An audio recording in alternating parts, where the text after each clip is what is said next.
The headlines. CBN raises interest rate to 26.25% amid soaring inflation levels. Troops declined 2 million naira bribe. Nabbed six suspended kidnappers in Taraba. Kano State Assembly resolves to amend emirs, appoint law. And on the foreign scene, Iranians pay last respect to President Raisi. Hello, welcome to News Update. My name is Lilian Ogazi.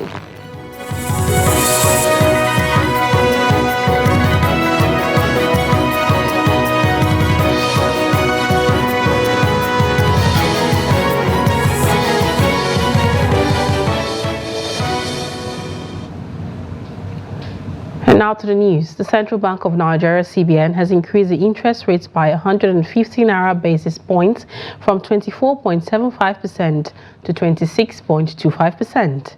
This decision followed a two-day meeting of the bank's Monetary Policy Committee, which agreed to raise the monetary policy rates for the third consecutive time to address soaring inflation, which stood at 33.69% in April 2024. The MPCs of the CBN held its 295th meeting on the 20th and 21st of May 2024 to review recent economic and financial developments and assess risks to the outlook, according to the CBN Governor Yemi Cardoso, who also chairs the MPC. Cardoso noted that the cash reserve ratio for deposit money banks remains at 45%. Acknowledging the rise in inflation, Cardoso emphasized that the key focus of the MPC meeting was to achieve price stability using available tools. He identified food inflation as a significant driver of overall inflation, citing factors such as rising transportation costs, infrastructure challenges, security issues, and exchange rate fluctuations.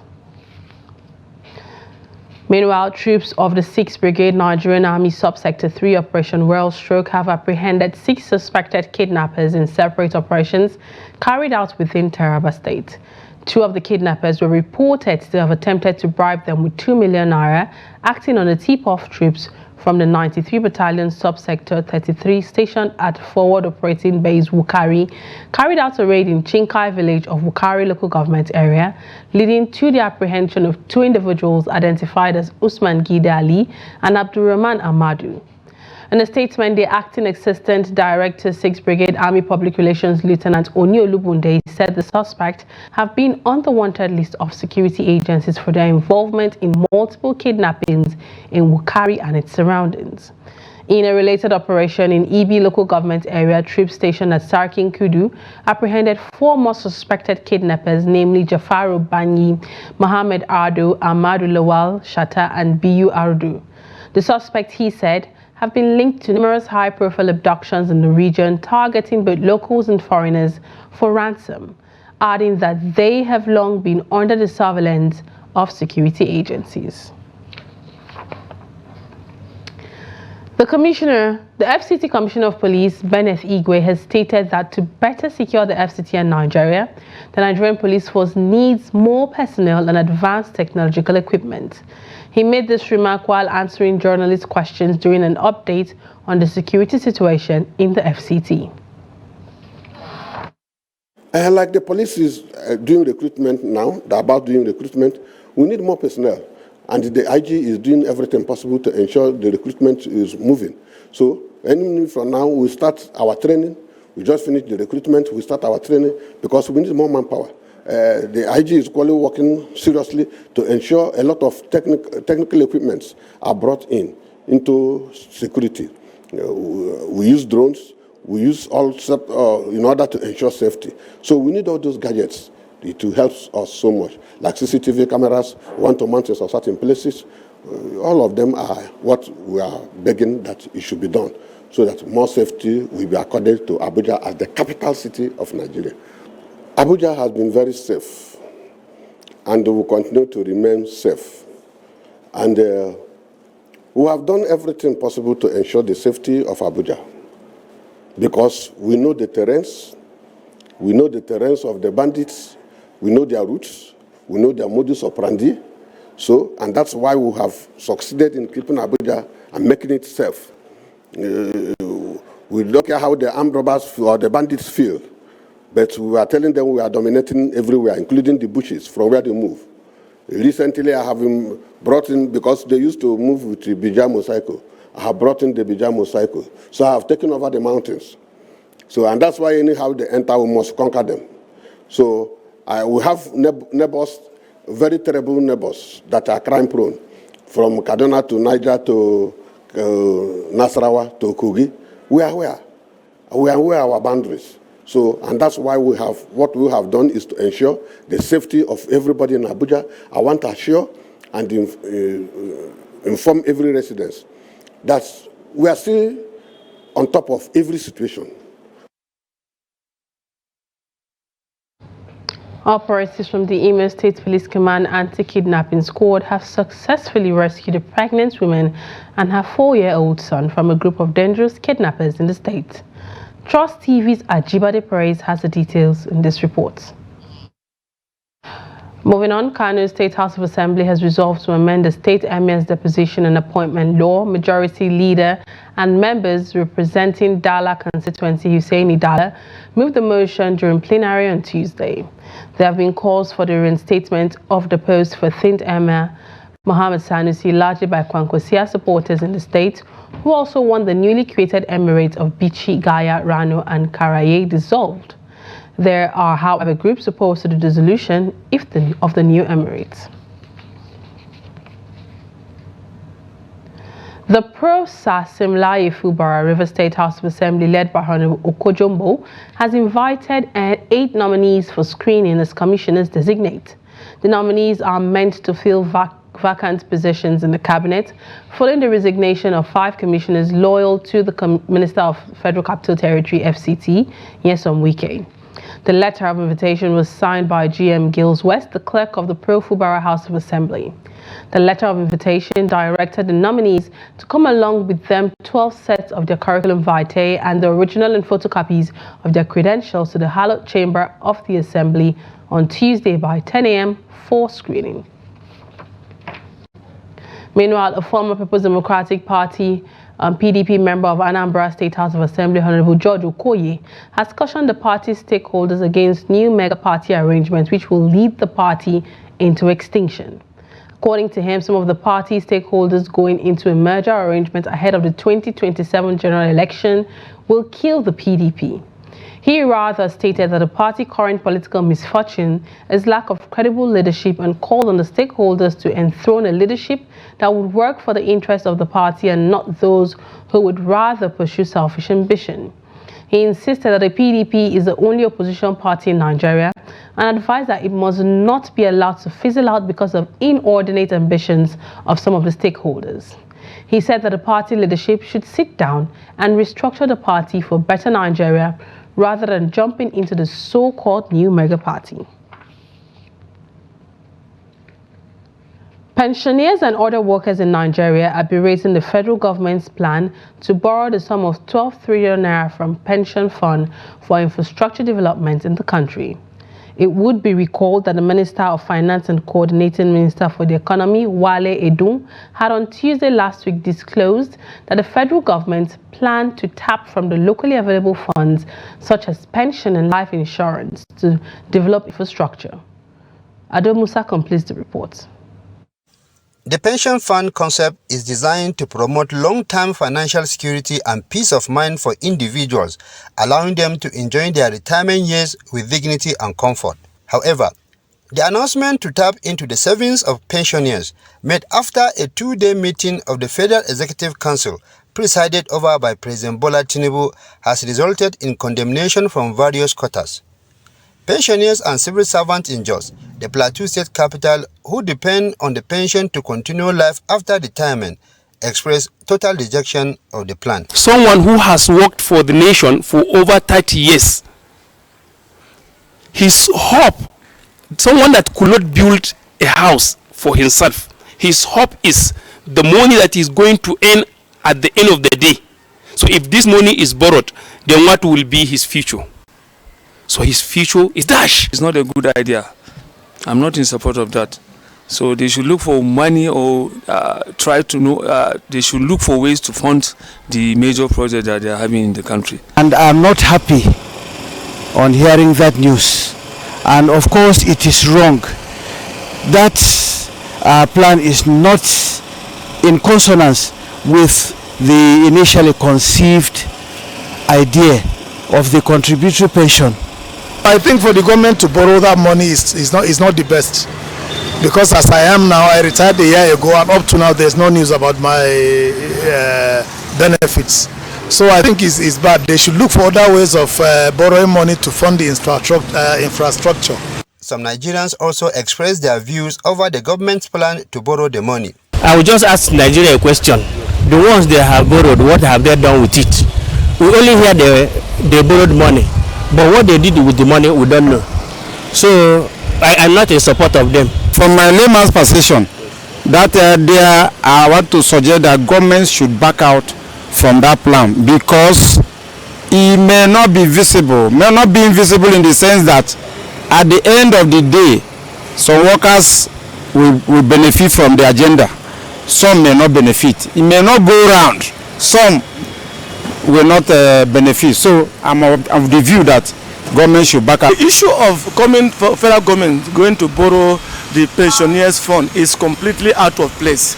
If we are looking at many retirees have died without accessing their money. Some of them cannot even afford to feed their families, and this money is kept in the bank. That means that the federal government is aware of the disaster they are setting up. Where will they go? And there are other means of getting money to finance that project. It is common knowledge in Nigeria that pensioners struggle to access their savings, with many reportedly dying while waiting to receive their pensions. Ado Musa, Trust TV News, Jos. Meanwhile, students in federal government-owned tertiary institution will be the first batch of beneficiaries of the student loan scheme as the portal opens on Friday. Chief Executive Officer of Nigerian Education Loan Fund, Akintunde Sawyer, stated this on Monday, while unfolding the conditions beneficiary will be required to meet. No fewer than 1.2 million students are expected to benefit from the Cardinal Program of the Bola Ahmed Tinubu administration. President Tinubu on April 3rd signed into law the bill on the scheme, in line with his electoral promise that no Nigerian students will drop out of school on account of lack of funds. The ambitious Cardinal Program will be funded with 1% of the total annual collectible revenue by the Federal Inland Revenue Service. Meanwhile, the Academic Staff Union of Universities, ASU, has warned federal government to fulfill on its demands earlier agreed upon or face another strike action in the country. The union officials and members of ASU, Abubakar Tafawa Balewa University, Bauchi, gave a warning during a peaceful protest demanding the federal government to fulfill 8 of demands to improve the working conditions of their members on Tuesday in Bauchi. Speaking with journalists during the protest, Vice Chairperson of ASU, Mohammed, said the union has on negotiation with the government for over 15 years and reached agreement on 8 issues, but the government failed to fulfill its part. The protesters, holding various placards with inscriptions like "Government, avoid another strike," "Release our withheld salaries," "Pay our promotion arrears," "Pay earned academic allowance," amongst other inscriptions.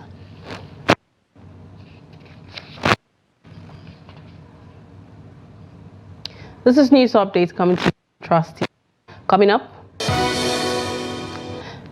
CBN raises Nigerians divided over non-implementation of death penalty by government.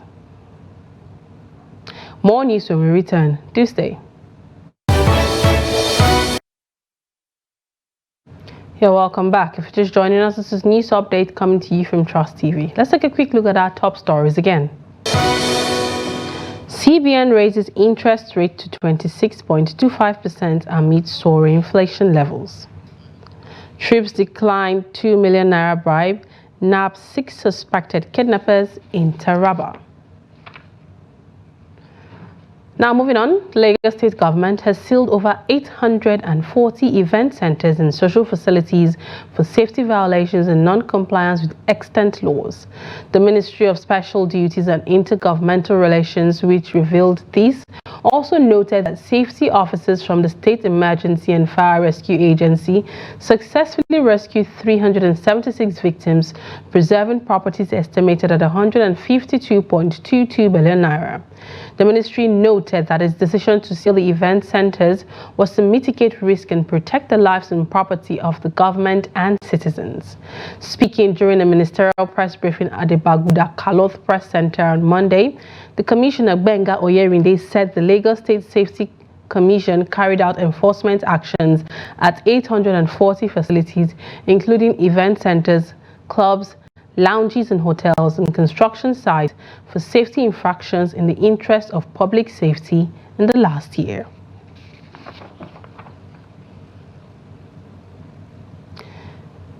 Benue State residents have blamed the rising cases of child abuse on ignorance and lack of adequate awareness on the dangers of the act. Reacting to cases of kids, especially minors, roaming the streets in the metropolis after leaving their villages, residents are saying that such children are being molested, sexually abused, or forced into child labor and prostitution. Jimmy Azande reports. These kids are mostly from remote villages who leave their biological parents, with or sometimes without their approvals, to the city center, while some are unaccompanied minors roaming the streets of Makudi and other urban settlements, searching for survival means. However, this is now drawing widespread condemnation from members of the public who say child labor, hawking, prostitution and rape, which most of the children are exposed to, spell doom for their future.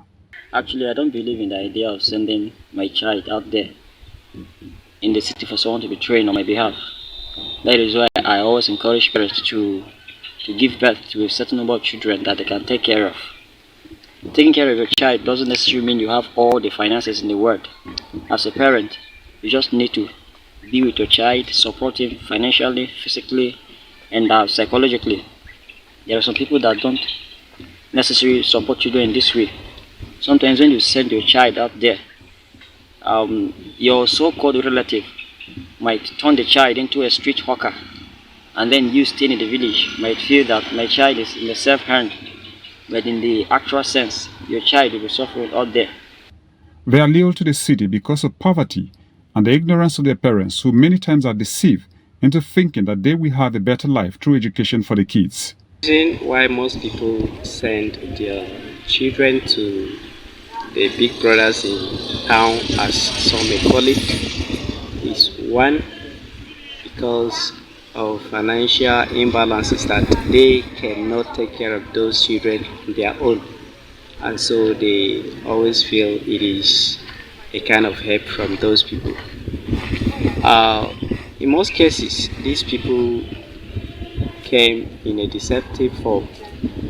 They present the situation in a way that one would be interested. Stakeholders are urging parents to reconsider the plight of the kids who have been left unchecked for too long.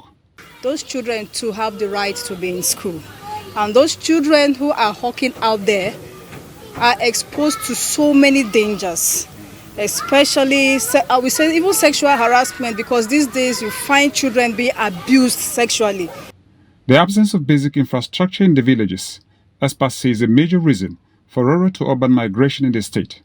They urge governments at all levels to provide basic amenities at local levels in order to save children from abuses. Jimmy Azandi, Trust TV News, Makurdi. Residents of Kabala West in Kaduna South local government the road project started. The residents say the dust they inhale from abandoned road project is posing a health threat to residents of the area. Trust TV's Bello Musa reports. According to the residents, the abandoned road project started 4 years ago by the previous administration. The work was abruptly stopped at the early stage of the project. This dust is the concern of the people in the area, which they reveal is posing threat to their health. You see, even in our houses now, if you go to our house, even inside the bedroom, Dust everywhere. It's not good. Our children are suffering it. You don't expect people to be inhaling this dust over and over and over, especially the old people and those who have some form of illness. I'm a keke driver. Look at my keke there.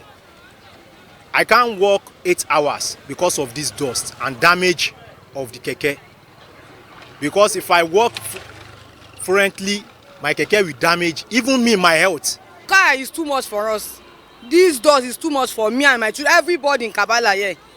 I'm having sore throat for more than how many times now because of this dust. Since I came back from school, from cough, catarrh, and if I'm coughing, so you'll be hearing dust. They have hopes that the present government in the state will speed up the completion of the project. So we're pleading to the government, at least they should come to our rescue. We're part of the government, so definitely they should come to our rescue and do something. We appeal to them. They should not, even if they want to play politics, it's not with people's lives. They should come and help the poor people. We are just begging the governor. They should just please and please. They should just pity us. Not even because of us, but because of the little children. They cannot play outside. Even though there is heat, we cannot sit down outside and receive fresh air. We are appealing to the government to come to our aid and complete the road. We are law-abiding citizens. Meanwhile, the Kaduna State Governor Obasani, during a town hall meeting, lamented that his debt, inherited from his predecessor, is making it difficult for the government to carry out projects. Bella Musa, Trust TV News, Kaduna. And now to the foreign scene. Tens of thousands of Iranians gathered Tuesday to mourn President Ibrahim Raisi's and 7 members of his entourage who were killed in a helicopter crash on a fog-shrouded mountainside in the northwest. Waving Iranian flags and portraits of the late president, mourners set off from a central square in the northwestern city of Tabriz, where Raisi was headed when his helicopter crashed on Sunday. They walked behind a lorry carrying the coffins of Raisi and his 7 aides.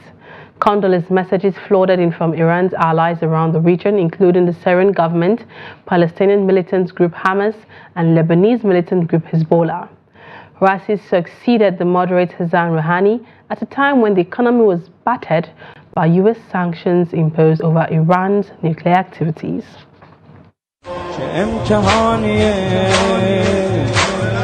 روز روز امتحان آخر الزمانیه جنگ جنگ اعتقاد جنگ جهانیه روزگار فتنه های دجال علیه سید. And now in sports, for the second consecutive year, the World Table Tennis Contender will be taking place in Lagos, with Nigerian international Aruna Quadri headlining the players that will participate in the competition. According to the statement from the organizers, Quadri is slated to make his first Contender Series appearances on home soil next month in Lagos. Another notable Nigerian player in the men's single is world number 96 Omotayo Olajide, who also just secured a place at the Paris Olympics. In the female category, Edem Ofiong, Fatima Bello, Hope Udoka, and Ajoke Ojomo are top Nigerian stars in the category. At least 28 Nigerians will be in the contention for the $80,000 prize money placed on the tournament. Meanwhile, Nigeria's Super Eagles forward Taiwo Awoniyi has heaped praises on his club Nottingham Forest for surviving the drop. Despite the rough starts, the Red have managed to maintain their top flight status for the second consecutive season. Awoniyi played an active role in avoiding relegation last season, but this season is a bit different as an injury hampered his progress with the team. Awoniyi scored 6 goals and has 3 assists in 20 appearances.